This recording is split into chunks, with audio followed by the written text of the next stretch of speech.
Hello everyone, welcome back again. तो standard 8 mathematics scholarship में हमने जो स्टार्ट किया है that is question paper 2017 set ए। तो इसके पहले के वीडियोस में हमने क्वेश्चन 26 से लेकर क्वेश्चन 60 तक के क्वेश्चंस को सॉल्व किए हैं। अगर आपने वो वीडियोस मिस किए तो उनकी लिंक आपको इस वीडियो के डिस्क्रिप्शन में मिल जाएंगी। तो आज हम स्टार्ट कर रहे हैं क्वेश्चन नंबर 61 से आगे तक। First question is that A shopkeeper gives 8% discount on the printed price. तो डिस्काउंट कितना दिया है? Discount is given 8%। Okay, discount के ऊपर मैंने एक लेसन बनाया, डिस्काउंट रिबेट एंड कमीशन। तो अगर आपको इसमें इस चैप्टर में कुछ डिफिकल्टीज है according to this, then you can see all that videos. You will get link in this description of in this video. So see here, discount is given 8% on printed spread. Discount is always given on PP, printed price. If he sells a mobile handset for rupees 18,400, तो अब mobile की जो selling price है that is given rupees 18,400 है। ठीक है, तो हमें find the printed price of the handset. तो वो प्रिंटेड प्राइस कितनी थी जिसके ऊपर 8% डिस्काउंट दिया। अब सेलिंग प्राइस कैसे होती है? जो प्रिंटेड प्राइस है उसमें से डिस्काउंट माइनस कर दो तो वो हो गई ये सेलिंग प्राइस। तो अगर हमें प्रिंटेड प्राइस फाइंड करनी है तो डिस्काउंट में हमें सेलिंग प्राइस को ऐड करना होगा। अब जो डिस्काउंट है वो प्रिंटेड प्राइस के ऊपर है, प्रिंटेड प्राइस हमें पता नहीं है। Let printed price be x, printed price be x, therefore discount कितना हो जाएगा? Discount is equal to 8% of x, that is equal to 8 upon 100 multiply x, that is equal to, अगर आप 4 से डिवाइड करते हो so you will get 2x upon 25। तो ये हो गया डिस्काउंट। अब डिस्काउंट ये हो गया, प्रिंटेड प्राइस x है, प्रिंटेड प्राइस में से अगर डिस्काउंट को आप माइनस करते हो then you will get selling price. So you will get equation x minus 2x upon 25 is equal to 18,400। Got it? You will get directly value of x and x is printed price. अब denominator same करो, so you will get 25x minus 2x upon 25 is equal to 18,400.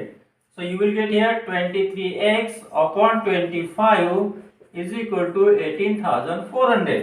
Now x की value find करना है, 25 को और 23 को transpose कर दो। Therefore, you will get x is equal to 18,400 multiplied 25 upon 23. Now 184 is divisible by 23. So 23 8s are 184. Remain here to 0 multiply 25. 25 8s are 200. दो zero लगा दो. So 20,000 is the answer. So printed price हो गई 20,000. So which option? Option first is the correct answer. Next we will see question number 62. What is the cost of fencing a circular garden of radius 35 meter with 4 rounds of wire if the wire cost rupees 44 per meter? तो इस तरह से एक circular garden है। अब इस circular garden को 4 time fencing करनी है। तो 1 टाइम फेंसिंग करने के लिए कितना वहां पे वायर लगेगा? ठीक है, जिस किसी चीज से फेंसिंग करने है कितना लगेगा? जितना इसका सरकमफरेंस है उतना उसका 1 टाइम फेंसिंग के लिए लगेगा। ठीक है, अब 1 टाइम फेंसिंग के लिए जितना तार लगा या जितना वायर लगा उसको अगर आप 4 से मल्टीप्लाई कर लोगे so you will get total wire required to fence 4 times to the circular garden. And to find the cost you need to multiply the, जो आंसर आया 4 टाइम्स मल्टीप्लाई करने के बाद जितना वायर लगता है total wire that should be multiplied by rupees 44, then you will get total cost of fencing. So first we will find circumference of that circular garden. For it you have given radius and r is equal to 35 meter. Therefore circumference and c is equal to, formula is there 2 pi r, put values 2 into pi is 22 upon 7 into r is 35. So you will get 7 1 the 7 5 the 5 2 the 220 unit is here meter. So wire required means wire required to fence 1 time is 220 metre. 1 time के लिए 220 metre लगेगा। अब कितना time fencing करना है? 4 rounds. ठीक है, तो wire required to fence one time, to fence one time is equal to 220 meter. Therefore wire required to fence 4 times, 4 times के लिए कितना लगेगा, that is equal to 220 multiplied by 4, that is equal to 088 meter. तो इतना wire लगेगा 4 time fencing के लिए. Therefore we can find cost of fencing. Cost of fencing is equal to, जो टोटल वायर है उसको रेट से मल्टीप्लाई करो. Rate is 44 per metre. That is equal to, here we will multiply 88 multiply 44, 4 8 जा 32, 4 8 जा 32. So 253, answer is 2783. So 3872, एक zero लगा दो.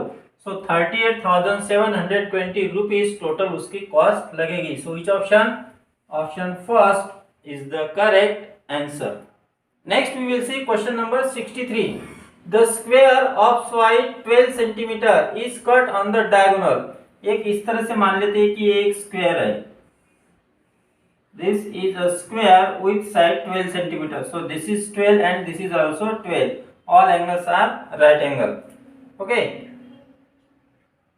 तो इसको डायगोनल से कट किया है. ये जो डायगोनल है, इस डायगोनल की वजह से इस स्क्वायर के दो इक्वल पार्ट बन गए.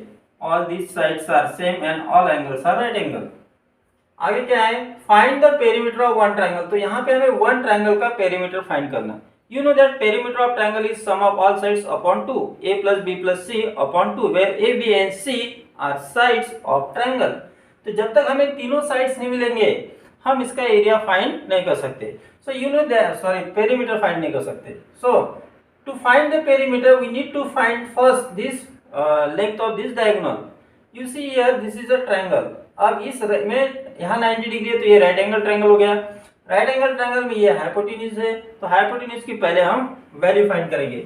सो hypotenuse is equal to, hypotenuse square is equal to, हमारे पास फार्मूला है by Pythagoras theorem, base square, base है 12, तो 12 square plus height is also 12, so 12 square. So you will get here 144 plus 144, that is you can write here 2 multiply 144. 144 is 2 times. Therefore you will get here hypotenuse by taking square root of both sides. दोनों side का square root लो, you will get square root of 144 is 12 and we will write 2 in square root. This is the hypotenuse. अब hypotenuse मिल गया, we will find perimeter. Therefore we can write here perimeter of triangle. Perimeter of triangle is equal to, you know that perimeter of triangle is sum of all, perimeter of triangle is sum of all sides. So sum of all sides we will add 12 is one side, again 12 is other side and 12 root 2 is third side. This is the perimeter. Addition करो, 12 plus 12 is 24 plus 12 root 2.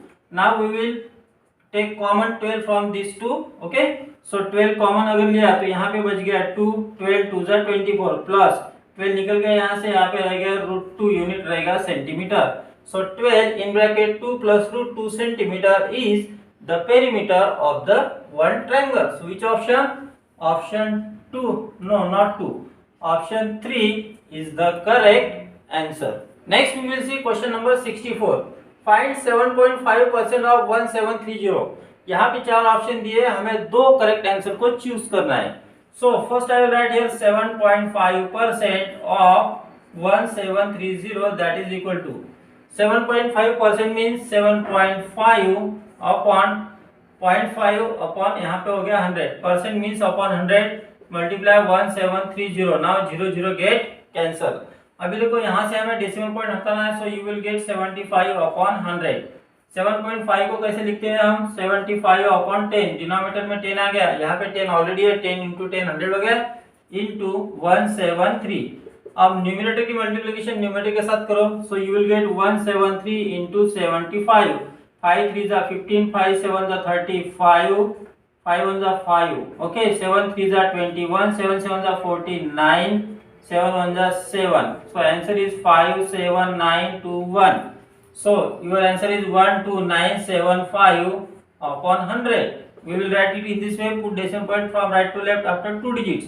So 129.75 is the correct answer. अब हमें दूसरा option choose करना है। दूसरा कैसे करेंगे, decimal point 2 digit के बाद है तो 12975 इंटू 10⁻⁻² आप लिख सकते हो। Okay, so which two options are correct, 129.75 first option and 10⁻⁻² यानी ये second option. This two options are correct answers. Next we will see question number 65। The side of an equilateral triangle is 12 centimetre. यहाँ पे मैं एक इस तरह से एक इक्विलेटरल ट्रायंगल ड्रॉ करता हूँ जिसके तीनों साइड्स सेम है। इसकी जो साइड है वो 12 सेंटीमीटर हमें दी है। Now the all sides are same. हमें इसका एरिया फाइंड करना है। You know that area of triangle is half into base into height. तो हमारे पास बेस है लेकिन हाइट नहीं है। अब ये 12 सेंटीमीटर है, दिस इज ऑल्सो 12 सेंटीमीटर। यहाँ पे हम यहाँ पे इस तरह से एक हाइट ड्रॉ करते हैं। अब ये क्या करती है, ये परपेंडिकुलर रहती है, ठीक है। So this is the perpendicular. अब यहाँ पे 90 डिग्री का एंगल बन गया तो हमें यहाँ पे ये साइड मिल जाएंगे। जैसे मैंने इसको ज्यादा एक्सप्लेन करने के लिए यहाँ पे नाम देता है ए बी सी और D. So triangle ABC is an equilateral triangle हो गया and AD is height, AD is perpendicular bisector of BC. तो इक्विलेटरल ट्राइंगल में जो हाइट होती है that is the perpendicular bisector होता है। इसका मतलब क्या हुआ, this two parts are same, BD equal to DC। So we can write here triangle ABC। इतना बहुत ज्यादा आपको लिखने की जरूरत नहीं, सिर्फ समझ लो। आप डायरेक्टली जैसे करना है वैसे कर सकते हो। Triangle ABC is an equilateral triangle, okay, where AB equal to BC equal to AC is equal to 12 centimetre. तीनों साइड सेम है। Now AD is perpendicular on BC and BD is equal to DC। अब BD और DC same हो गया, दोनों कितने रहेंगी, is equal to 6 centimetre. पूरा 12 है तो ये हाफ हो गया 6 centimetre. Now in triangle ABD कौन सा एंगल 90 डिग्री है, angle ADB is equal to है 90 degree. This angle is 90 degree. Therefore, we can write by Pythagoras theorem. Pythagoras theorem हमें क्या मिलेगा, हाइपोटेन्यूज स्क्वायर। हाइपोटेन्यूज कौन है, AB। So AB square is equal to base हो गया BD square plus height हो गई AD square. Value put up करो, 12 square is equal to BD is 6 plus AD square. So here you will get 144 is equal to 36 plus AD square. So 140। now अब इनकी subtraction करते हैं। 14 minus 6 यहाँ पे हो गया 8, यहाँ पे 14 minus 4 हो गया 10। 108 is equal to आ गया AD square. So AD is equal to, you know that अगर आप इसको आप 3 से डिवाइड करोगे so you will get 3 multiply 36 square root में मिलेगा। AD square is equal to 3 into 36। तो दोनों साइड का अगर स्क्वायर रूट लेते हो so you will get AG equal to 6 root 3। 36 का स्क्वायर रूट हो गया 6, 3 का स्क्वायर रूट रूट 3। अब हम फाइंड करेंगे area. So area of triangle, equilateral triangle, area of triangle is equal to formula है 1/2 into base into height is equal to half into base है 12 into height है 6 root 3। 2 से divide करो, 2 6 जा 12, 6 6 जा 36, 36 root 3 square centimetre is the area. So which option 3 is the correct answer. अब आप इसको डायरेक्टली कैसे कर सकते हो, यहाँ पे देखो इतना तो समझ गया आपको, ठीक है। तो क्या करना है आपको, बहुत ज्यादा कुछ करने की जरूरत नहीं है। तो यहाँ पे देखो 12 है और ये 6 रहेंगे, आपको पता चला। तो 12 स्क्वायर माइनस 6 स्क्वायर करो, that is equal to 144 minus 36 is equal to 108। अब 108 को ऐसे स्प्लिट करना है जिसमें एक नंबर स्क्वायर नंबर हो, वो होता है 3 इंटू 36। इसका स्क्वायर रूट ले लो, सो आ गया 6 रूट 3। ये मिल गया आपको यहाँ पे, सॉरी 6 रूट 3 मिल गया आपको हाइट, ठीक है। ये हो गई हाइट। अब फार्मूला लगाओ, वैल्यू पुट अप करो और आंसर फाइंड कर लो। What it next we will see question number 67। The sides of a right angle triangle forming the right angle are 5 cm and 12 cm। यानी राइट एंगल ट्रायंगल में जो दो side right angle बनाते हैं इस तरह से, तो वो बेस और परपेंडिकुलर उनकी हमें लेंथ यहाँ पे दी है। हमें रेडियस फाइंड करनी है सर्कल ऑफ द ट्रायंगल, यानी ये जो ट्रायंगल है वो सर्कल के अंदर है और वो राइट एंगल ट्रायंगल है। तो वो यहाँ पे देखो किस तरह से ड्रॉ करता हूं मैं। ये हो गया सर्कल, यहाँ पे ये हो गया इसका डायमीटर और यहाँ पे ये बनेगा राइट एंगल, क्योंकि डायमीटर की वजह से ही राइट एंगल यहाँ पे बनता है। तो ये हो गया सर्कम सर्कल। अब इसको मैंने अगर नाम दे दिया ए बी सी और ये हो गया सेंटर। यहाँ पे जो दो साइड्स है इनमें से मान लो कि ये हाइट है 5 और बेस है 12, तो हमें इसकी रेडियस फाइंड करनी है। रेडियस कैसे मिलेंगी? जब हमें BC मिलेगा, and BC is the hypotenuse of this triangle. अब इस ट्रायंगल में BC square by Pythagoras theorem आप देखोगे तो BC square is equal to हो जाएगा AB square plus AC square. बहुत ज्यादा यहाँ पे डिटेल लिखने की जरूरत नहीं है, क्योंकि स्कॉलरशिप में आपको सिर्फ फाइनली लास्ट आंसर फाइंड करना है। अब BC हमें पता नहीं, AB है 5 square plus 12 square that is equal to 25 plus 144 that is equal to 169. So taking square root of both sides you will get BC is equal to 13 centimeter. ठीक है, तो BC is the diameter, तो diameter हो गया D is equal to 13 centimeter हो गया। So radius is equal to half of diameter, so that is equal to 6.5 centimeter. तो इस सर्कम सर्कल की जो रेडियस रहेंगी वो रहेंगी 6.5 centimetre. So which option? So option first is the correct answer. Next we will see question number 68. The diameter of the wheel of a tractor is 2.1 meter. You know that wheel जो होता है वो circular shape का होता है, circle shape का होता है। तो डायमीटर दिया है 2.1 मीटर। इसका मतलब इसकी जो रेडियस हो जाएंगी वो 2.1/2 मीटर हो जाएगी। ओके, अब इज इक्वल टू कितना रखेंगे हम इसको? 2.1 यानी 21/10 होता है into 1/2 that is equal to 21/20 लिख लेते हैं मीटर। तो ये हो गई इसकी radius.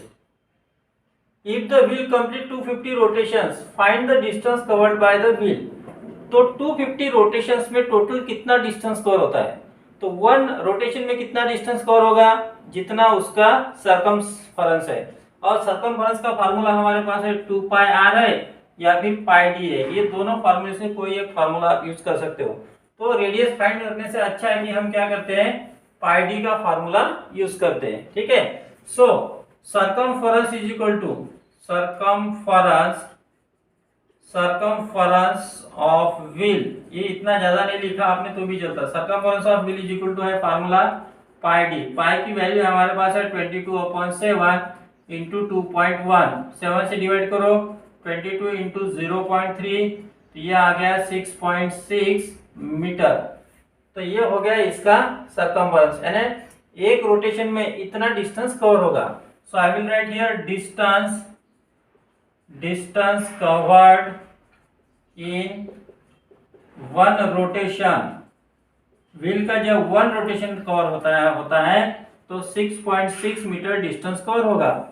Therefore distance covered in 250 rotations निकालना है, तो 6.6 को हमें 250 से मल्टीप्लाई करना होगा। सो हम सिंपली यहाँ पे 66 मल्टीप्लाई 25 करते हैं। ठीक है, 5 6 जा 30, 5 6 जा 30, 2 6 जा 12, 2 6 जा 12, सो 0561। तो यहाँ पे आ गया 1650 और ऑलरेडी एक जीरो है, डेसिमल पॉइंट एक डिजिट के बाद दे दो तो 1650 मीटर। ये हो गया आंसर मीटर में, लेकिन हमारे ऑप्शन से किलोमीटर में। सो इसको किलोमीटर में कन्वर्ट करेंगे 1650/1000 kilometre.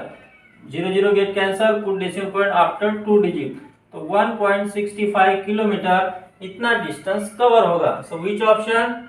1.65। So option 4 is the correct answer.